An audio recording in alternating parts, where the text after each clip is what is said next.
Welcome to the Dark Ascent podcast, where we enter into the deepest secrets of black magic and the left-hand path.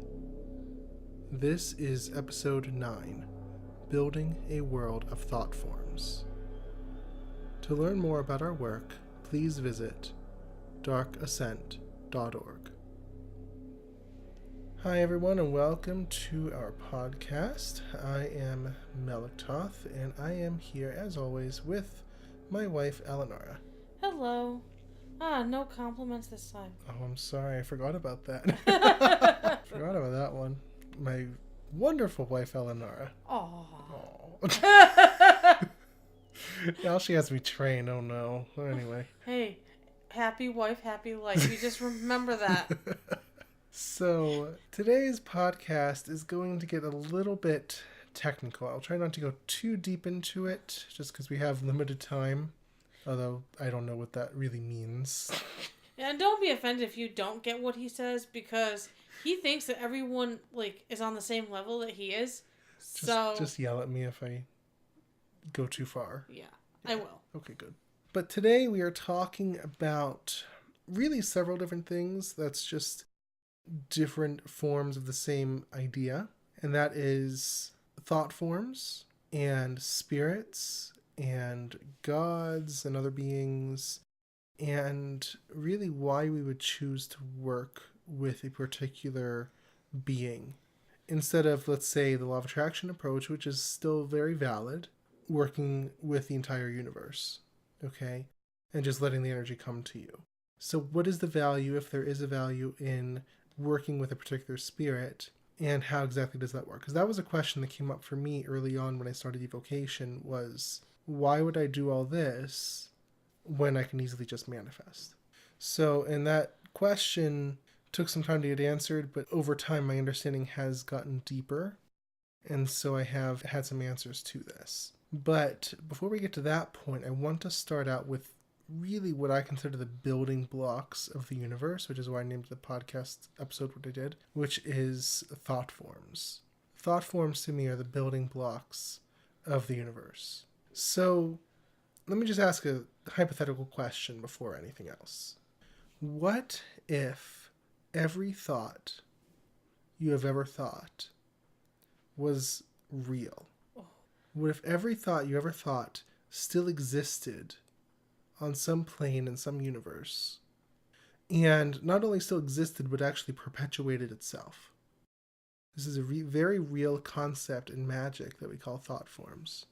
And not every thought has the same strength. It just depends on how much focus you give it. But again, imagine the idea of every thought literally existing and being real and growing and perpetuating itself. Now, when I say real, I don't mean real as in physical, though certainly you could get to that point. What I mean is real as in energetically real, astrally real. I'm not sure if that's a word or making it a word. But real in a metaphysical sense, as in existing.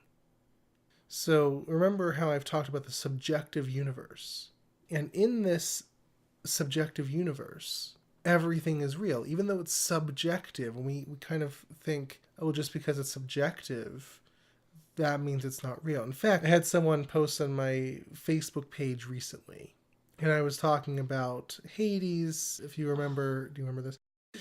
If you remember, I worked with Hades for about 2 years, a little over 2 years, from 2016 until the end of 2018, although much diminished. But I worked with him, and then in this post, I talked about how everything is thought forms. Everything is of the subjective universe. Everything is subjective. And so someone commented and said, well, if you think Hades is subjective in your subjective universe, does that mean you think he's only an aspect of yourself? And I did try to comment, but it was sort of, it's like one of those things like, well, I could give you a dissertation on this subject. I don't think that's what you really want in a Facebook comment. So I will really water it down and do my best to tell you, but not really tell you anything of use because it's way complicated. But I think this podcast will give an answer to that. The answer in short, I don't remember what I said to him, but the answer in short is no, he's not an aspect of me. Yes, you said that. Yeah, I said the subjective universe doesn't mean just my subjective universe. It means the subjective universe of consciousness. But you said that because of that, it's like everything is all connected anyway. Right.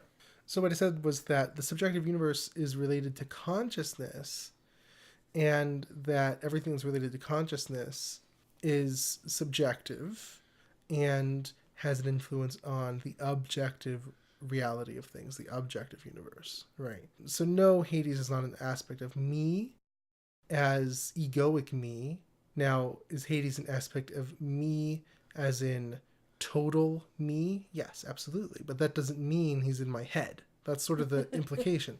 Do you think this is just like a psychological aspect? This is just a subconscious part of you? No, no, no, no, no. No. And that's the thing when we get into some of these ideas that we'll get into here in a few minutes. It's really easy. In fact, Elinara used to not like this idea because she thought this exact same thing, that I was saying gods are just thought forms. I'll get there. Yeah. And so that means they're not real, and so that means they're just made up by us, they're just aspects of us. And some magicians literally do believe that gods, angels, demons, everything are just aspects of our own psyche. And that I do not believe. No. I do believe they are aspects of self, as in the total whole part of ourselves. But that is not this egoic manifestation in this world. Like, it's not just a part of my subconscious mind. So we will get there a little bit deeper here soon, but that's just the answer to that. So, when I talk about thought forms, when I talk about aspects of myself, it's a little bit complicated there, right? But everything in the subjective universe is literally real. Doesn't mean it's physical. It doesn't mean you can touch it or see it or hear it or whatever. Sometimes you can. But everything in the subjective universe is literally real. We have to get over this idea that the subjective universe is false or imaginary or whatever. And so that means every thought you receive or every thought you have is extremely real. And being extremely real, it exists. And because energy cannot be created or destroyed, it always exists. Okay, so that's the first premise we're starting off with. Every thought is real. And now the next question to this is, are you having thoughts? Are you creating thoughts, so to speak? Or are you receiving thoughts? Oh, that's interesting. And I swear this is related. All this is related, but it's several different components here. There's a teacher that I really like. I don't necessarily agree with all of her stuff because she tends to be very passive, but I do like her methodology. But her name is Byron Katie, and she has a method called The Work of Byron Katie. And something she says is that, she asks the question, are you thinking or are you being thought? And so she kind of says that once you get to this point of realizing the truth of things, you realize that you are not thinking, but that you are being thought. You're not breathing, but you're being breathed. That kind of thing. Okay. And so it's a little bit, for me, a little bit of both. But let me point this out. Have you ever been, let's say, in a really angry mood? Yes. Or a really irritated mood, or really annoyed mood, and you just start having thoughts of things that make you angry, or things that make you annoyed, or things that make you irritated. Yep. Right? Let's say you're annoyed, and so you have a thought about a coworker that really annoys you, or you have a thought about something else in life, or, something that feels the exact same way. Did you have that thought? Did you create that thought? You didn't deliberately choose it, but you received it. That thought, in a sense, already existed. It was already out there. And you were a match. You were resonating with that thought. And so it came to you. You were sort of a radio receiver for that sort of thought. So that's why they come like that. Yes. Huh. Yes. Yeah. That makes sense. In fact, I can always tell when my vibration is starting to change on something, because what I'll do is, let's say I have some negative momentum, and so I'll stop myself. Negative momentum meaning that I'm focused in a negative way. I'm feeling sort of negative, not enjoying it. So I'll stop myself, I'll take some deep breaths, I'll just relax, focus on my breathing, and then I'll start to have thoughts. And a thought will come, and it may be a really simple little thought. But one thought, and I'm not joking about this, I'm not trying to plug my newsletter, but one thought I had, I think this was just yesterday. I was kind of in a negative mood and then I was relaxing, and then I had a thought, and literally my thought was, I can't wait till my newsletter gets sent out. That's going to be so much fun. Yeah, because it was yesterday you had a really yesterday. Well, it won't be yesterday. Yesterday, as of this recording, I was caught up in some negative momentum. And so, but I had this thought, oh, I can't wait till the newsletter goes out. It's going to be so much fun.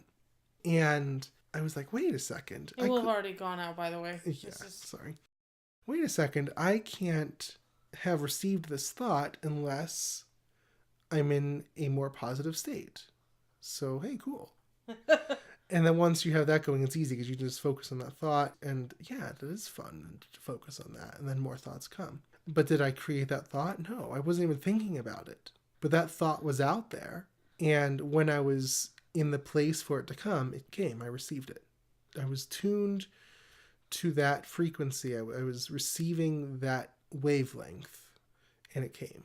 Right? Now, if I was still in the annoyed state, then all sorts of annoyed thoughts would come. Mm-hmm. Right? So, and this will happen. It's not just thoughts. It's events. Oh, yeah. It's events. So, for example, it was during work, and the day was wrapping up, and my work was done because I had a really light week of work. And so, I was just maybe going to lay down a bit, or I was just kind of cuddling with Elinara, not to give too much information. But I just started that, and then literally like 15 seconds later, my phone rang. Like, oh. So I answered that. It was my mother. And I put that down. 30 seconds later, Slack went off. Slack is like our work chat. Slack went off. It wasn't even something for that day. It was something for Monday. But, that went off, and I had to get that. And then maybe the cat did something. And then it was just all these different things. Those are just manifested thoughts. That's right? So I was just receiving these events because I was right in that place of irritation and being interrupted and all that sort of stuff. And so all those events were just lined up to annoy me. And I knew what was happening, and I said, I just have to clear out this negative momentum, and that's what I did. And then I started having those more positive thoughts. But thoughts are received. Not all thoughts. You can have deliberate thoughts, but the great majority of people, all they're really ever doing is just receiving thoughts. It's sort of like, not to be philosophical, but if you're familiar with the allegory of the cave, and all those people are doing are watching shadows on the wall and nothing else. They're passively watching the shadows on the wall. That'd be such a boring life. Yes. Not to them, I know. Right, that's all they knew. Well, the point was that they thought they were seeing the real, but they were just seeing kind of the shadow of the real, not even real. But they were just passively watching. They weren't creating, they weren't doing anything, just watching. And that's what a lot of people do, is they just receive thoughts. They just receive thoughts. And they just go where the thoughts take them. If they get an annoying thought, they become annoyed. If they get an angry thought, they become angry. If they have a job that makes them upset or that makes them, negative in some way, that makes them hate the job, they don't question that. They just hate it. And they don't even fathom the possibility that they can do anything about that. Maybe they take the action step of quitting the job, but then they just get another job. But because they haven't changed what they're receiving, they receive the same sort of job that they still hate. I feel like this could really help with our cat. Yeah. Because I always think, and I'm sure you do sometimes too, where he loves to climb the curtains. Oh, and yeah. He loves to be hyper. And he loves to annoy me. Oh my gosh. Yep. But I think a lot of that's because I'm expecting it. Yep. You're seeing annoying cat. Yep. So a lot of thoughts are just received. They're already out there. Okay. In fact, and I've told this story before. I don't think I told this story in this podcast, but I've definitely told it before. There's a story that Abraham Hicks tells, the one about the bridge. Do you remember this? Nope. You will. They're working with a lady, and she's saying, for some reason lately, I've been having this really bad fear of bridges. Every time I cross a bridge, oh yeah, remember this? I get bit. this really bad fear where I almost want to lay down on the floor of the car. Ugh. And they say, well, you're receiving thoughts. You're receiving thought forms. You're resonating with those fearful thought forms because so many people crossing a bridge are afraid, and those thoughts, because they were thoughts, still exist. They're thought forms, and you are receiving them. And she didn't like that answer at first. But then they asked, what have you been doing lately? What's been going on? Why would you now be a match to these fearful thoughts? And she knew right away. And she said, oh, my neighbor just got burglarized. Oh. And now the whole neighborhood is on this whole thing about, well, should we bar our windows? Should we get like a neighborhood watch? Like, how can we protect ourselves? So there's this big insecurity vibe going on. And so that made her really insecure, really fearful. And now she's in the place to receive these thoughts. She did not create these thoughts. She's never been afraid of bridges. But she was in the place of receiving those thoughts. So that when she crosses that bridge, she becomes fearful. That's so weird. Yeah. So that's, again, you're not the one creating it. You're receiving it. Again, you can deliberately choose, but you're sort of in a range. So, and I won't go too deeply into this because it's not totally on topic, but let's say you're in annoyance, you're annoyed or you're angry or whatever you might be in the negative range. Well, you're not in the range to even create positive thoughts. You're just not. You can't, and people try to do this all the time. Like, I got an email from someone recently saying, I'm just trying to be happy, and I'm like, well, where are you? Well, I feel depressed, and I feel anxious, and I feel whatever. Well, you can't do that. But if you're in a negative place, you're not going to be able to create happy thoughts. People would just say positive thinking. Just think happy thoughts. Well, you're not in the range of happy thoughts if you're negative. Yeah. You're just not. You just have to feel a little bit better. Right, a little bit better. And so the best you can do is, okay, well, I could continue to harp on this negative thing, or I could drop it a bit and maybe relax a little, or maybe not be so specific about it, or, something that's going to feel a little bit better. Not positive, but a little bit more effortless. Right. And so that's the sort of direction you go in. And then eventually you get to a more neutral place, and then you can get to a more positive place, but you can't just make that jump. So even in creating thoughts or being deliberate about which thoughts you are open to, you don't have total freedom there because you can't just switch. But most of the time you are just receiving thoughts. So this is interesting because people who say, because I want to form about black magic, and people say all the time, yeah, my astral senses don't work. I can't hear the spirits. I'm thinking, you're hearing spirits all day, every day. Yeah. You just don't know. What do you think these thoughts are? That's so true. What do you think these thoughts are? You just don't know. You're just blocking it because you think this is somehow different. You are channeling energy all day, every day without knowing it. I love that. Okay, so thought forms. To summarize so far, like I said, every thought still exists. And those thought forms that still exist will be rethought by different people. You know how many people have thought about their awful job? You're not the first one. And Byron Katie says this. I'm kind of blown away by when I'm saying this because I just remembered. She says this exact thing where she says there are no original thoughts. That's very true. Because everyone has thought, I hate my job. And everyone has thought, I don't like my relationship. And everyone has thought, I don't have enough money. Those are not original thoughts. Now, I wouldn't go so far as to say there are no original thoughts. There definitely are. Yeah, because we're all unique. We're ever expanding, ever creating. But most thoughts have been thought before. Yeah.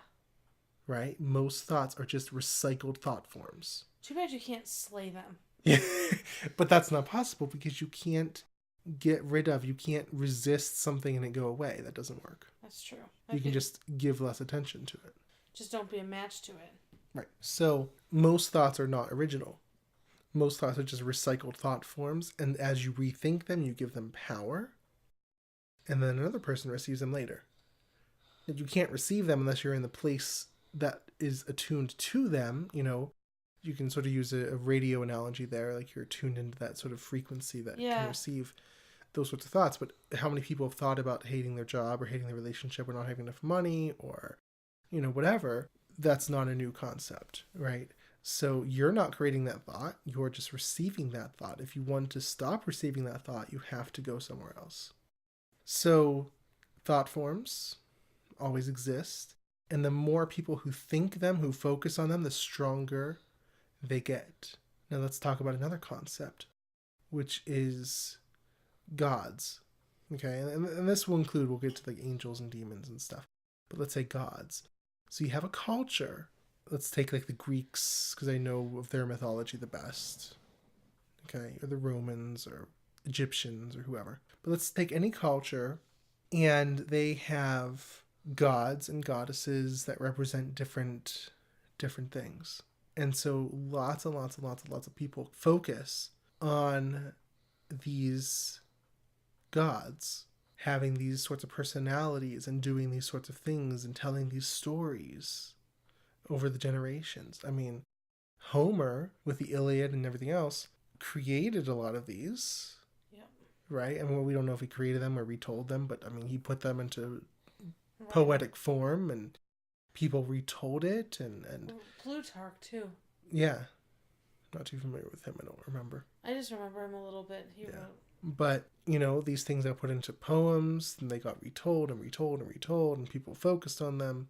What do you think happens when you think a specific sort of thought over and over again in story form and tell it to others and tell it to others and tell it to others and tell it to your children and your children tell it to their children? What do you think happens? You create a thought form. The moment you told that story, you created the thought form. But when you told that story to someone else and they agreed with it, they gave power to that thought form. And then they told it to someone else and they gave power to that thought form. In magic, we have a very specific term for this called egregores. Egregores are basically thought forms 2.0. Because, okay, so anyone can create a thought form. In fact, I talk about thought forms that you think. I can create a thought form. Anyone can create a thought form in about 2 minutes, really like 30 seconds. But I wish they could clean your house for you. I know. Anyone can. That was way out of context if people don't know what thought forms are. Because you said that people don't know what thought forms are yet, so that'll sound like what? I thought you explained it. Not yet, I'm about to get there. Oh. So anyone... Disregard that. Anyone can create a thought form in about 30 seconds to a few minutes that will have some task it will carry out some magical task. So you can create thought forms purposely. You give it a personality and you give it a task and you program it to do something specific. People have programmed them for protection and people program them for carrying out certain things they wanted in the world and so on. It just depends. But you can definitely create thought forms deliberately, but you also create them accidentally all the time. So someone told the story of these gods and then someone else told the story and someone else told the story and someone else told the story. And this thought form got added on to and added on to and added on to and added on to, and it became an egregore, which is really just a thought form that a lot of people believe in. Now, this is the point where Elinara says, wait a second, so they're not real? Or she used to. So I still have to wrap my mind around it because it's like, well, who told the first story and how did they know? They didn't know. They said, well, okay, this is how nature seems to work. We have this thunder. We don't know how it exists. Well, it comes out of the sky. Maybe there's a god up there that just creates this thunder and throws these lightning bolts. And, oh, well, we'll call him Zeus, And then, well, he had to have had children. And so they probably did this. Oh, well, someone had to have, controlled the sun. So that's Apollo and so on and so forth. So it's just sort of this thing that, well, there are these forces of nature, and so we don't really know how they work, so let's mythologize them. That's how that is. So that is how these stories get started, and then you create these egregores. So again, someone might think, well, okay, so gods are fake, or gods don't really exist, or they're just man-made, or they're just aspects of ourselves. Is that what you're saying? What does this all really mean? Which is just a form of, when you talk about Hades, and if you think he's a thought form, then do you think that he doesn't really exist and that you were just communicating with a part of yourself and so on? No, that to me gets a little, I want to say, mundane, I guess. Yeah, that's not very magical. So a lot of the reason that I went into magic in the first place, that I kind of went beyond the law of attraction into magic, I don't really care too much about rituals, and I mean, I will, do evocations or so on, but really the reason I got into magic was the mystery of working with all these beings and communicating with them and interacting with them and, learning about them one-on-one, so to speak. Yeah. So no, that's not what I'm saying. But again, I'm saying that all thoughts are real. There's no such thing as just a thought form. Because every thought goes out and exists forever. Every single thought. And so what if these are just really big thoughts that everyone believes in? Okay, but I do believe it's a bit more. So to explain this, I'm going to say there are basically two ways that we can create. And there's one where, so every thought is already going out to be a thought form, but the frequency of that thought means a lot. And so the universe itself, being the void or the original, essence of all things, whatever you want to name that thing. Some people say universe, some people say source, some people say the all, whatever you want to call it.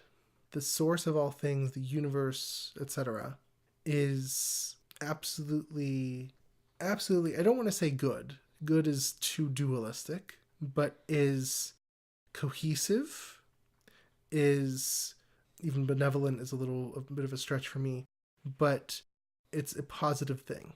Right. Okay? It's not a negative thing. It's not evil. It's not that kind of thing. It's something that wants to expand, and in fact, that's the whole reason why this world exists, right? Is to help the whole universe expand. Mm-hmm. So this thing, this source, this universe exists in order to expand. And so it does all it does to facilitate that happening, right? And so everything it focuses on, it does so with, let's say, positive energy, okay? And so when you feel happy, when you feel joyful, when you feel aligned, when you feel like things are working out for you, when you feel just contented, that is when you are in alignment with really yourself, with like the greater part of yourself, with the all, with the universe, etc., right? Because that's the sort of thing it's focusing on. Okay, so it's always focusing on the positive. And in fact, when you have a desire of some kind, that goes out and that is being focused on. So it's, I've said before, these beings are here to help us achieve what we want to achieve. Everything that you desire is going out and being focused upon by this part of the universe. Okay. And I never saw the void as a strictly positive thing before. Yeah. I just saw it as the void. Right. The void is, for me, the ground of all creation. Mm-hmm. So, just briefly, the reason we can know, again, I don't want to say positive. Yeah, I know. Because it's sort of, dualistic, and the void is totally non-dualistic. But there's not really a word for it. So the reason we can know that the void or the all or whatever is benevolent or what positive. About neutral? No, but not neutral. But because, I guess not, yeah. So imagine the experience of when you're upset and then you sit down and you take a few deep breaths and you relax. Maybe you meditate. Maybe you take a nap. You do something to disconnect from that angry energy. You turn off all your thoughts, and when you turn off all your thoughts, what comes in is the default. Is that what Christians call the peace that passes understanding? Yeah, basically, yeah. Okay. Right? What comes in is who you really are underneath it all. Mm. It's sort of like, Lester Levinson, I've talked about him before, who came up with the release technique, said that it always gets better and better and better. And the more you let go, the better it gets. And you can even let go of happiness and it'll just get better. And in fact, that's how he reached, I'm hesitant to call it enlightenment. That's what he called it, I guess. But that's how he reached that positive state that he stayed in for the rest of his life, because he basically took all his thoughts. Lester Levinson, by the way, was, I think I mentioned him a little bit, was... You did in the last yeah, podcast. like a guru or a teacher of Eastern philosophy. Like I said, he came up with the release technique. And his story is really inspiring. There's an autobiography of him. It's I don't really interesting. remember the name of it right now, but there's an autobiography of him. And it's really fascinating how his story, I mean, he was like on death's door. Yep. And just literally through his thoughts, he turned it all around. And all he did, he said, I realized that when I love, not am loved, but when I love anything, everything, that I'm happy. Mm-hmm. And so I just turned all my non-love thoughts to love. Easier said than done. Yeah, well, he spent like 3 months doing it. Like, that's all he did. He just sat all day and just did this and faced every one of his fears. Okay. But when he did that, it totally transformed his body. I mean, it's just an amazing story. Okay, I just found it. It is called No Attachments, No Aversions. I will give a link to it in the show notes, but it's called No Attachments, No Aversions. So, seriously, this book is amazing. I even might go read it again. It's such a good book. It's such a good book. Anyway, but he said, whatever you let go of, there's no reason not to let go because it just gets better. If you let go of happiness, you get even better. If you let go of joy, you get even better. And so that's what he did. He just kept letting go, and he would say, well, this is awesome, but I wonder if there's even better. So he would just keep letting go until there was that place where there was just nothing better. And does that even exist? He says it does. I don't know. He called it imperturbability, the state where nothing can bother you. So this is how you can know the universe, the void, whatever, is essentially, naturally, inherently positive, or whatever word you want to use. Mm-hmm. Because when you shut off your thoughts, when you meditate, you don't feel bad. People don't go meditate because, oh, I just feel so angry when I meditate. It just makes you feel so horribly angry. No. The nature of the universe is not anger. The nature of the universe is peace and joy and happiness and freedom. And so when you meditate, that's what you experience. Yeah. And so when you let go, that's what you experience. So this is how you can know that's the inherent state of the universe. So when you desire something, and it's a truly like a desire in alignment with those sorts of principles, like if you desire revenge, that's not going to be agreed to by the all or by the universe or whatever. But I mean a desire for more, for abundance, for health, for freedom, for happiness, for joy, for security in your job, for a happy relationship. All these things are great desires, right?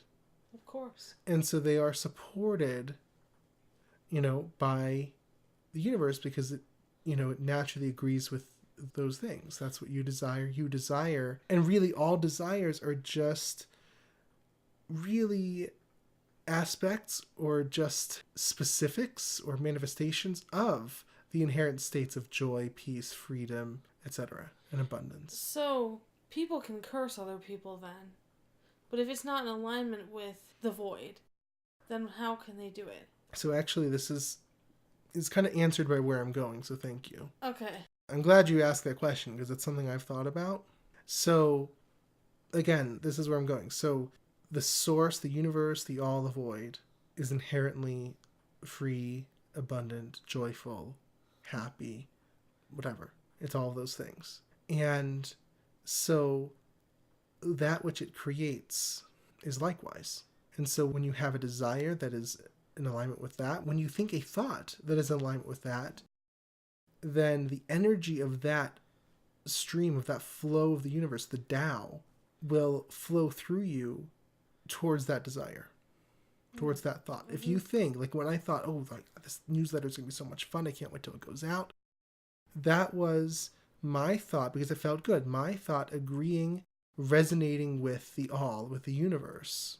And so having that much more power and that much more ability to manifest because of that. So the energy of the universe kind of filled my thought form. And so it felt really good to me. Does that make sense? Yeah. It sort of filled it, like, gave it essence, gave it. So if your desire is to curse someone. So that's where I'm going right now. Okay. That's one way to create. That's one thing you can do. You can have a thought form that is so in agreement with the universe that it also agrees with you, and the two of you together co-create that thing. Okay. That makes sense. All right. The second thing you can do is have a thought, which we often do, that is not in agreement with the inherent nature of the universe. And so it does not agree with you, and so it does not fill that thought with its energy. And these are thoughts like, I hate my job. That person is horrible. I hate that person. They did such horrible things. I wish that person would die or something. These really fearful, fear-based, angry, vengeful thoughts. Now, I'm not going to call those thoughts wrong, just lower vibrational, let's say. Right. And so those thoughts will not be filled by universal energy because it can't come to that level. It's not because it judges it, oh, that thought's wrong, that thought's okay. No, it's like us. Let's say when I'm upset, I get thoughts that are upsetting. Of course. When I'm annoyed, I get thoughts that are annoying. When I'm happy, I get thoughts that are happy.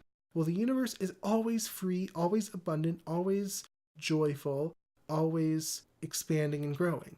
And so it cannot ever receive, let's say the universe is like a person like us, if it's always joyful and happy and free and abundant, it can't receive thoughts. It can't participate in thoughts that are angry or annoying or irritating or fearful or depressive or vengeful or whatever. It can't do it. It doesn't judge them because judgment would be against its nature.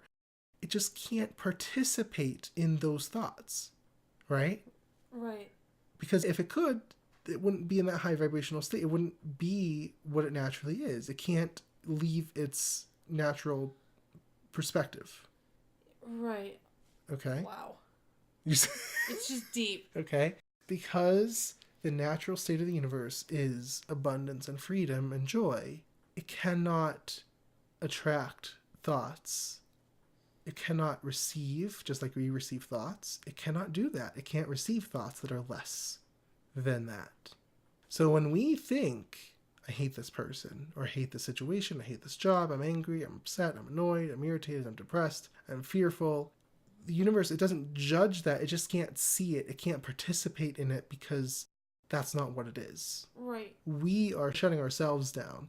We are closing off to that universal energy. Mm-hmm. But we are still creating thought forms, and those thought forms are still creating and still expanding, and still other thoughts are coming to it, and it's still attracting other thoughts and growing into a bigger thought form. And all that stuff is still true, but it's just not infused, or it's just not imbued by the universal energy of happiness and abundance and freedom. Okay? So, but those thought forms still exist. We can have thoughts of war and of genocide and of anger and of murder and of hatred and so on. Those thoughts do exist. They do manifest. They do, they are created, and people can focus on them. Yep. Okay? But the universe won't participate in that because it just can't. So really it's the work of people is what you're saying. It's the work of people. So this is why, so when I say I hate my job or I hate this person or so on and so forth, I can say that with such fervor, with such, I don't want to say malevolence, but with such emphasis, so emphatically. Right. That thought form, if, big if, the target is in the vicinity of that thought form. And generally, if I'm having an energetic relationship with that person of hate, then they will be somewhere in that vicinity, because why else would they, sometimes it doesn't happen that way, but why else would they be the target of my ire? Yeah. Not all the time. They can be where they're happy and they're clueless of my hatred. But if it's a mutual kind of thing, then they're going to be right there too. But if they are close to that vibration of that thought form, it can affect them. They can receive it because they're close to it. I can't, if they're positive, I can't force them into the negative. That makes sense. Because it'll just bounce off. It will just bounce off. But if they are kind of close, then they can receive that thought form. It can kind of start to infect them. Huh. Okay. So that's the other form of creation, but, will anything positive come from that? Not really, because, okay, let's say I send that thought form. I'm shutting myself off from the source of all joy. Well, do you think I'm going to be very happy? Now, hypothetically, maybe I can send that thought form and then go become happy, but it's not really. Like, it's going to take some time. I have to unplug from that whole energy, and then I have to, go neutral and then find more positive thoughts, and it's just going to take some time. I'm going to get some negative manifestations. Yep. So, it works. It does work, but what's the consequence of that to me, or, to the person sending it? It's not positive, and it's not going to help you. And I would say not almost always, there's a better way. I believe in Wu Wei, like the way of non-doing, effortlessness. This is more a force, and you can do it, but it's not, even if it ends in short-term satisfaction, what's really the long-term effect of that? The long-term effect is not ever going to be, it's sort of like, when I left my old job because I hated it so much, then I got a new job and nothing really changed. Yeah. It just was a different face. Because all you did was you ran away from it. I ran away. But I was still in the vicinity to receive the same sort of thing. Right. It just was in a different... Because you didn't deal with the... Yeah, in a different aspect, in a different manifestation. So, yeah, you can curse. You can create thought forms that don't, either don't have any universal energy at all or have a little bit but not much. But generally you want your desires to be in alignment with that universal energy because you can manifest those a lot more easily. So you're saying that cursing is really not a good idea? It just, again, I'm never going to say it's wrong, but it's just, I can't see it being... So if you think you have to do that, it's sort of like this. Someone posted on this forum and said, every job I get, this happens, and all these bad things happen, and the boss takes advantage of me, so I want to curse the boss. And someone even said, well, okay, you could do that, but there's obviously a systemic issue going on here that is at the root of this. Mm-hmm. And so you might want to look at that. Right. So maybe it kind of just depends. It's, I would say, almost never beneficial because you're not really addressing, okay, why did you resonate with that person coming into your life in the first place? So, okay, so you curse them. Now what? Now you're just going to receive another person that's like the same thing. That's true, because it's kind of, you're perpetuating the cycle. You created it. Yeah. So why perpetuate it? Yeah. You're not going to resolve anything by shooting them down, metaphorically, by destroying them magically. You're just, going to perpetuate the same thing. You're going to get the same thing later. It's like, again, if you leave a job because you hate it, and even if you sabotage them or you dissonate to them, and then you leave it and you get a new job and it's not really any different. And that can happen for years. I've seen it happen. So that's what I mean by thought forms. Now, coming back to gods. So I said some thought forms have no or very little universal energy in them because they just don't agree with universal energy. And some thought forms are totally in alignment with universal energy. Now, we talk about gods and, other beings are thought forms. What kind of thought form are they? If there are two types of thought forms, what kind of thought form are these? It depends. Generally speaking, most gods are for the positive. Generally speaking, they're going to have a good bit of universal energy flowing through them, which means, I don't want to say they're more real. It's all real, but it's more beneficial. Right. So they do have existence. They are kind of an aspect, a facet of the universal energy. Even the dark gods? I would say so, because even the dark ones. So, for example, I work with Lucifer. I mean, that's, the quintessential dark being. But he was created out of people's fears. You think, okay, well, he's based on fear and so on. Okay, maybe. But I think a lot of dark beings were actually demonized after they were created. So they're based on another culture's gods that were beneficial. See, because to me, if darkness, I hope you don't mind me, I don't know, is the void, right? If darkness is the void, then demons can't be really bad. They're not. No, they're not. No, but I know that. But it's there's nothing really to fear, because it's Right. Well, this is discussed in the first newsletter, and I know you saw that. So the void itself is neither light or dark. Light and dark come from the void, which is a really important detail. And they are equal to one another, and they are not good nor evil. Actually, they are both very positive. But they're just two kind of sides of the same coin, and they represent different things. Exactly. The demons represent more of the dark side, but dark not as in fear-based or evil or anything like that, but dark as in hidden or unknown, or even a little bit challenging at times. But let's say again, people focus a lot of their fear towards Satan, towards Lucifer, towards all these other demons. And, that is, you would think that this would kind of create a situation where they are, they become evil, or they become negative. Yeah. And people can and do have that experience.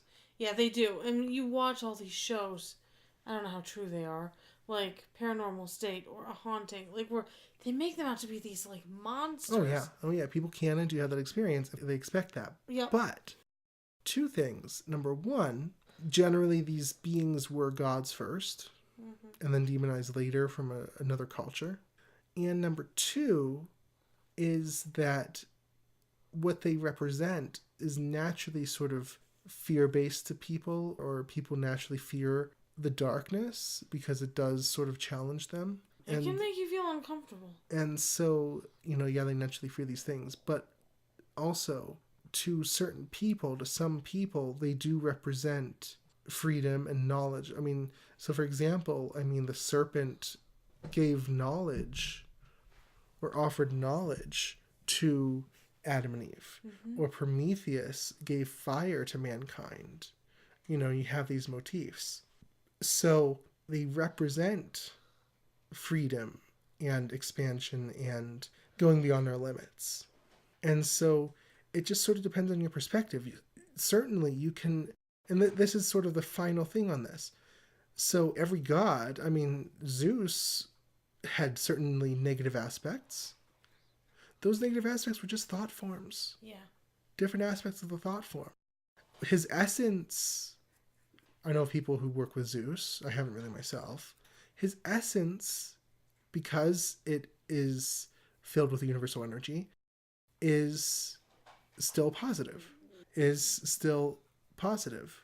And so all of these gods are sort of a mix of positive and negative. I'm not going to say light and dark, because dark is not negative.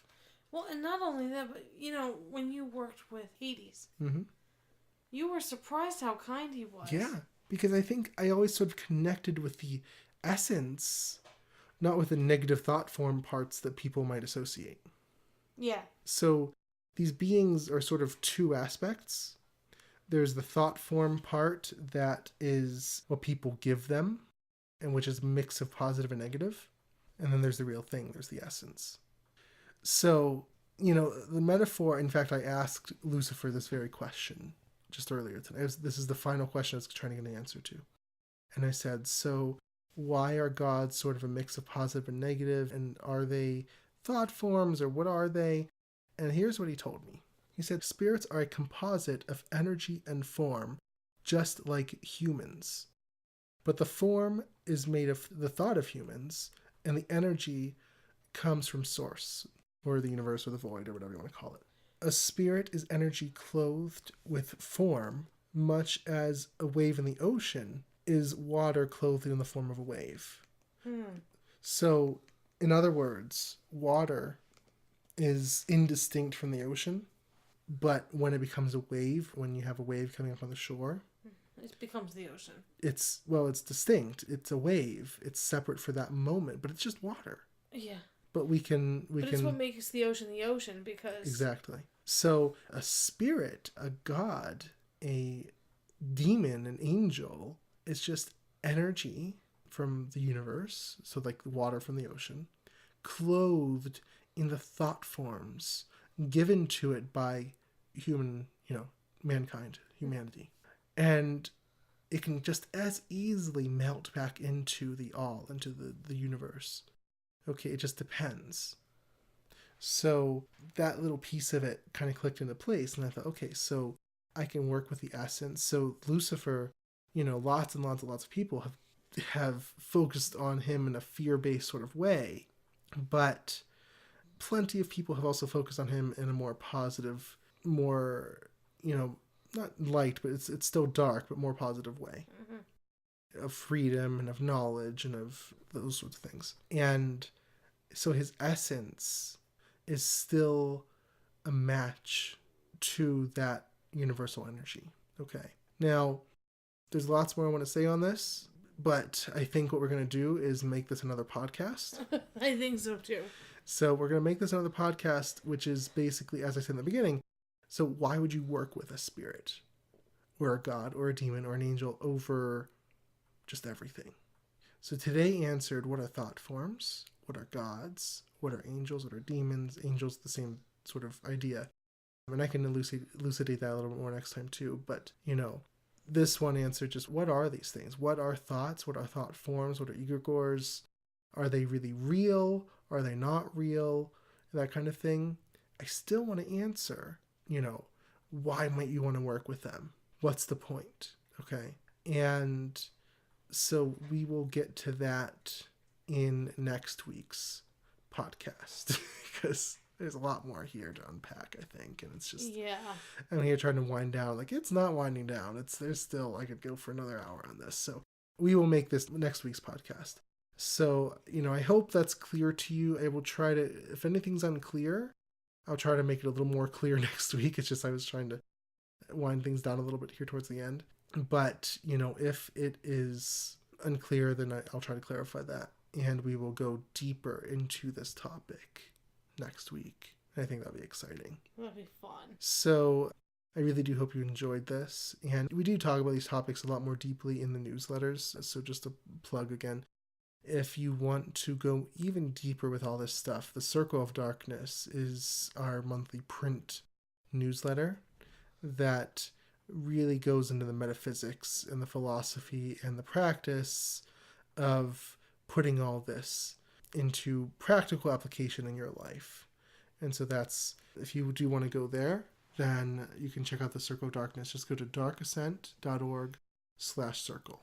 So I thank you for listening in and apologize for this very deep discussion. And but hopefully it made sense to you. If it didn't, let me know. I'm always happy to clarify. Check out the show notes and feel free to leave a comment there if you have any questions or thoughts or anything else. You can go to darkascent.org/DA009. So once again, I thank you for listening, and we will see you next week, next Friday, for another episode of the Dark Ascent podcast. Thanks so much, everyone, and have a wonderful week. Bye, everyone. Bye.